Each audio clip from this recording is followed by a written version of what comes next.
तो चंद्रयान 3 के सफल होने के बाद कई ऐसे अब तथ्य सामने आने लग गए हैं, फैक्ट्स एंड फाइंडिंग्स हमारे सामने आने लग गए हैं, जिससे हम कह सकते हैं कि साइंटिस्ट ने जो सोचकर इस मिशन को अंजाम दिया उसके रिजल्ट्स आने लगे हैं। आइए इसके बारे में हम और विस्तार से जानेंगे। हमारे साथ योगेश्वर नाथ मिश्रा जी जुड़ रहे हैं, जो स्पेस साइंटिस्ट हैं, अंतरिक्ष वैज्ञानिक हैं। बहुत बहुत स्वागत है सर आपका अमर उजाला में। अभी हमने अपने रिपोर्ट्स में ये बताया है लगातार, जो कल फाइंडिंग्स हुई हैं कि बहुत तरह के एलिमेंट्स मिले हैं, लगभग 7 से 8 एलिमेंट्स हैं जो चंद्रमा पर मिले हैं। ये क्या वही फाइंडिंग्स हैं जिसके लिए विक्रम वहाँ पर लगातार काम कर रहा था और इसे हम एक बड़ी सफलता मान सकते हैं? जी हाँ, सबसे पहले तो सबका बहुत बहुत धन्यवाद और सबको बहुत बहुत बधाई। जो चंद्रयान 3 मिशन है वो इतना सक्सेसफुल हुआ है। और आपने जैसे कहा कि जो सारी चीजें हमें मिल रही हैं, जैसे जो मिनरल मिल रहे हैं, जो एलिमेंट्स मिल रहे हैं, जिसमें आयरन है, टाइटेनियम है, सिलिकॉन है, ये सारे जो एलिमेंट्स हैं ये तो मतलब एक तरह से कहते हैं ना, गोल्ड माइन है हमारे लिए। और मैं तो पहले भी कह रहा था कि अब इंडिया को एक मून माइनिंग मिशन शुरू कर देना चाहिए, जिससे कि हम वहां पे जाके माइनिंग कर सकें ये सारे बहुमूल्य जो एलिमेंट्स हैं। और पहले जो मैंने बताया कि चंद्रयान 3 का जो मिशन है उसमें जो प्रज्ञान है रोवर, उसका यही काम था कि ये जो एलिमेंट्स हैं इनको दो ऐसे इंस्ट्रूमेंट है जो कि इन सीटू मेजरमेंट करेंगे। इन सीटू का मतलब होता है वहां पे जाकर उसकी सतह को छू कर या सतह के अंदर लेजर बीम को गाइड कर कर। तो इस वजह से इन सारे एलिमेंट्स को बेसिकली ट्रेस करने के लिए इंस्ट्रूमेंट उस पर रखे गए थे और वो अपना काम बखूबी निभा रहा है। अब हमें इनके पेलोड्स के बारे में बताएं, क्योंकि जो अलग अलग पेलोड्स हैं वो अब पूरी तरीके से एक्टिव हैं और वहाँ पर काम कर रहे हैं। ख़ास तौर पे जो चास्ते हैं, इस पेलोड की खासियत क्या है ये बताएं। देखिए तो बहुत विस्तार से मैं बताना चाहूंगा इसमें। जैसे जो विक्रम लैंडर है उस पे 3 पेलोड लगे हुए हैं और जो रोवर है, प्रज्ञान रोवर है, उस पे 2 पेलोड लगे हुए हैं। तो मैं इसमें कैमरा इंक्लूड नहीं कर रहा हूँ। ऑफ कोर्स उसमें बहुत सारे हाई डेफिनेशन कैमरास भी लगे हुए हैं। तो पहले तो विक्रम के बारे में बताना चाह रहा हूँ। तो विक्रम पे जो 3 इंस्ट्रूमेंट लगे हुए हैं, पहला चेस्ट है, दूसरा इल्सा है और तीसरा जो है रंभा। चेस्ट का काम ये है कि जैसे जो बोलते हैं ना कि जो सतह होती है उसका जो थर्मल कंडक्टिविटी कितना है, जो सरफेस का टेम्परेचर है वो कितना है, ये सारा जो मेजरमेंट है वो चेस्ट करने वाला है। उससे पता चलेगा कि जो साउथ पोल है उस पे जो ठंड हो रही है, चाहे वो उतना ठंडा क्यों है, किस वजह से है। तो चेस्ट का वो काम है। जी। सो जो इल्सा है, इल्सा का मतलब ये है कि अगर उसमें लास्ट 2 वर्ड देखेंगे तो उसमें लिखा है सेस्मिक एक्टिविटी। सेस्मिक का मतलब होता है भूकंप से। तो जो मून है उसके ऊपर भी मून क्वेक्स आते हैं। जैसे अर्थ क्वेक होता है वैसे वहां पे मून क्वेक उसको कहा जाता है। तो जो ये इंस्ट्रूमेंट है, इल्सा है, उसका काम ये होगा कि वो जाएगा वहां पे और जो सतह है उसके अंदर ड्रिल करेगा। बेसिकली उसके अंदर एक रोबोटिक मतलब एक ऑटोमेटाइज आर्म लगी हुई है, एक प्रोब लगा हुआ है जो कि 10 सेंटीमीटर अंदर जाएगा चंद्रमा की सतह के और जिस सतह पे वो है इस समय। और उसके बाद क्या होगा कि वो सेस्मिक एक्टिविटी को कैप्चर करेगा कि वहां पे जो भूकंप की गतिविधि होती है वो कि कैसी है, वो रेगुलर है कि इरेगुलर है, उसका एक पैटर्न क्या है, ताकि हमको ये पता चलेगा कि चंद्रमा पे जो है वो किस तरह से भूकंप आता है। ये एक महत्वपूर्ण बातें आपने पेलोड्स के बारे में बताई, और भी अभी तथ्य हैं जिसका इंतज़ार हमारे इसरो के साइंटिस्ट को है। सर, अब 7 दिन बचे हुए हैं। 7 दिनों में और भी क्या फाइंडिंग्स हैं जिसकी जिम्मेदारी इस वक्त विक्रम लैंडर के ऊपर है और उस पर वो लगातार काम कर रहा है वहाँ? जी, तो अब मैं आता हूँ जो उसका जो विक्रम लैंडर है उसका जो आखिरी पेलोड है, जिसको हम बोलते हैं लैंगमार प्रोब उसको बोलते हैं, या रंभा इसमें बोला गया है। बेसिकली इस प्रोब का काम क्या होता है कि जैसे जो मून है उसका एक आयनोस्फीयर है। आयनोस्फीयर का मतलब होता है कि जहां पे चार्ज पार्टिकल होते हैं, जिसमें हमने इलेक्ट्रॉन प्रोटॉन्स के बारे में सुना है। तो चार्ज पार्टिकल्स की एक परत है वहां पे, आयनोस्फीयर उसको बोलते हैं। और उस आयनोस्फीयर है वो 10 किलोमीटर के रेंज में है। और किसी को अभी ये नहीं पता है कि जो आयनोस्फीयर है वो कैसे फॉर्म होता है, किस तरह से आयनोस्फीयर मून पे फॉर्म हुआ है।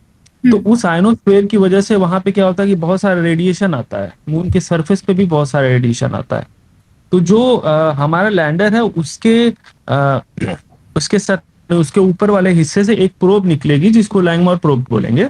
और उस प्रोब के ऊपर एक सेंसर लगा हुआ है। उस सेंसर के ऊपर जब ये आयोनाइज पार्टिकल पड़ेंगे तो हमें पता चलेगा, वो मेजर करेगा किस तरह से जो रेडिएशन है उसका क्या इम्पैक्ट पड़ता है मून की सरफेस पे।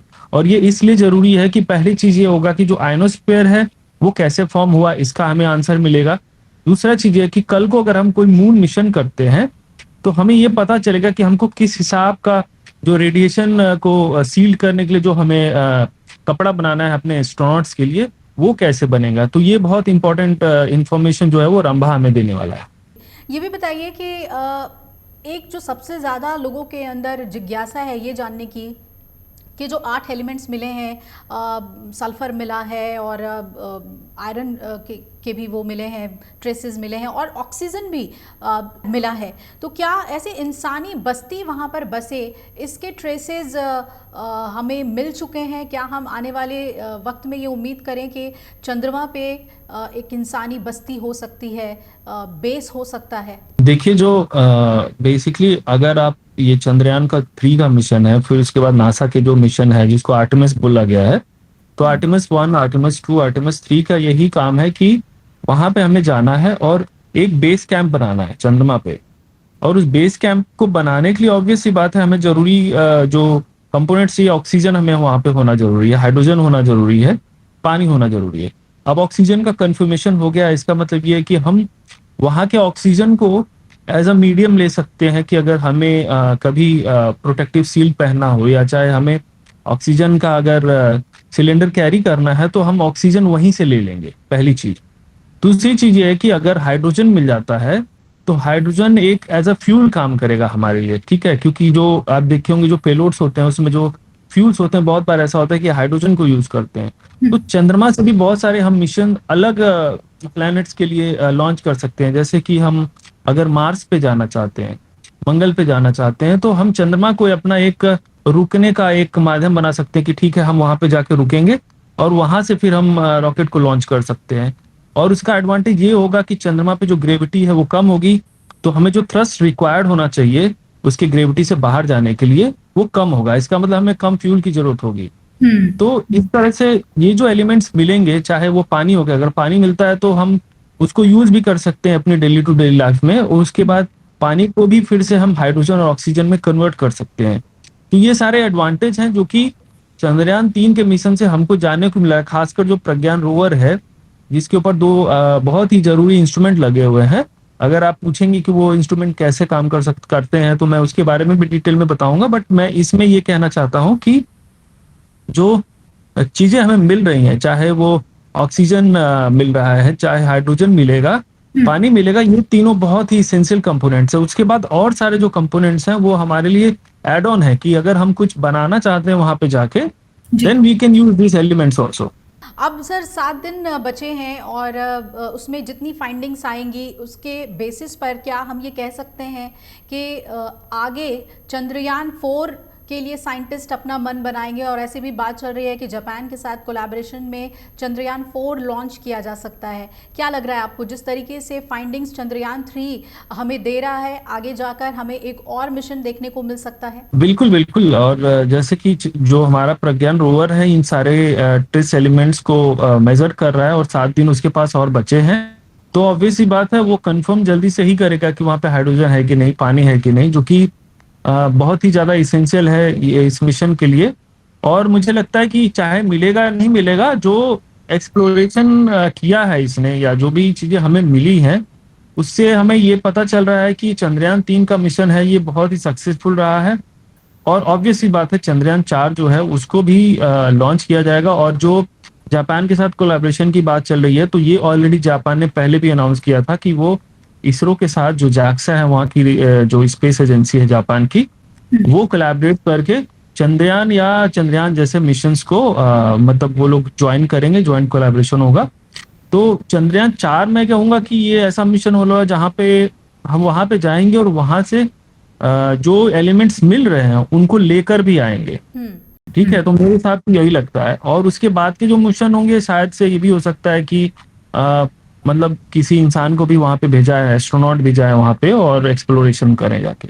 जी। यानी कि अब जो है कई दरवाजे खुल चुके हैं और क्योंकि इतनी फाइंडिंग्स, अब जो अध्ययन है, फैक्ट्स हैं, वो मिलना शुरू हो गया है, तो हम आगे और सकारात्मक उम्मीद करें कि इसरो के पास बहुत ही ठोस जानकारी होगी आगे और भी रिसर्च और मिशंस को अंजाम देने के लिए। सर, बहुत बहुत शुक्रिया आपका इस पूरी बातचीत के लिए, और कई अहम बातें आपने चंद्रयान 3 के एक्सप्लोरेशन और मिशन से जुड़ी हुई हमें दी। धन्यवाद आपका। अमर उजाला अब आपके टीवी पर भी। अपने स्मार्ट टीवी पर YouTube पर सर्च करें अमर उजाला, चैनल सब्सक्राइब करें और देखें ताजा खबरें, वो भी HD क्वालिटी में। और हाँ, बेल आइकन दबाना ना भूलें ताकि हर खबर हो आपके घर। अमर उजाला, निष्पक्ष, निर्भीक, निरंतर।